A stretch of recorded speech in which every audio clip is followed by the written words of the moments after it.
You ask Tiger to solve. This deals with linear equations with one unknown. The final result is v equals -8. Let's solve it step by step. Group all v terms on the left side of the equation. Subtract 6v from both sides. Group like terms. Simplify the arithmetic. Group like terms.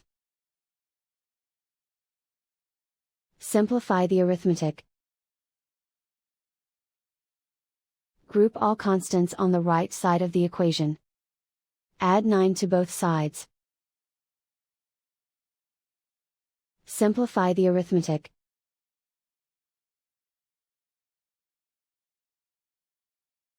Isolate the v. Divide both sides by -2.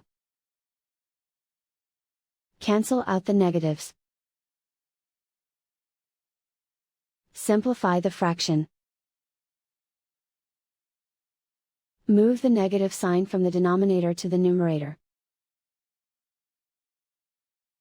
Find the greatest common factor of the numerator and denominator.